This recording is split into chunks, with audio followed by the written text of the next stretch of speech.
Yesterday, I engaged in a debate with J.D. Martin on the topic of perseverance of the saints, which is a version of once saved, always saved.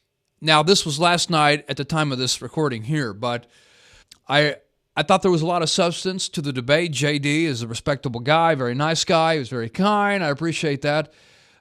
Okay, let's just go to James 5. In verse 19, it says, "My brothers, if any among you strays from the truth, and one turns him back, let him know that he who turns a sinner from the error of his way will save his soul from death, and will cover a multitude of sins." Now, he struggled on this one quite a bit, because for obvious reasons. First of all, the main argument he uses with warning passages that are clearly warning people not to fall away is say, well, they can't really fall away, but he's using the warning to instill fear in them so that they won't fall away. But that's just begging the question. I mean, how do I know that they won't fall away even if they're afraid? I mean, maybe they are afraid, but then they get caught up with temptation. I mean, it's begging the question.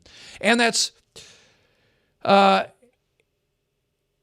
it seems like if you come to those warning passages, those are very odd passages if you assume that your presuppositions from other texts are true. The warning passages are problematic. But this one is even worse because it's not a warning for fear, it's an admonition for the good that can come about. You see, this is not warning somebody if they fall away and they should be afraid. This is admonishing them about what good can happen if they return a brother. Now, what sense does that make that can even happen? Now, in J.D.'s answer, you can go back in the cross-examination and look. The very first part of his answer, he was trying to say, and did say, that they're false believers. I mean, just because it calls them brothers, he said, doesn't mean they were truly believers. False professors of faith. The problem is, it says, if one turns him back. Well, if they're a false professor of faith, then he means turn them back to a false professor of faith. In other words, you got someone among the Christians who claims to be a Christian, maybe thinks he is a Christian, but isn't really, and he apostatizes back out into the world, stops, claiming to be a Christian and all that. So to turn him back is to turn him back to a profession of faith that is false. That's not what that means. He can't be a false professor of faith. And to do so, according to James here, is to turn a sinner from the error of his way and to save a soul from death. Well, no, you don't save his soul from death by returning him back to a false profession of faith. If anything, you actually make it worse because he's in the middle, lukewarm. But then as I pushed him, he started to say, all right, let's just say that it's a saved person. Well, now you got another problem. All right, if any among you strays from the truth, a saved Christian, and one turns him back. Well, if you never lost salvation, then you aren't going back because you haven't left.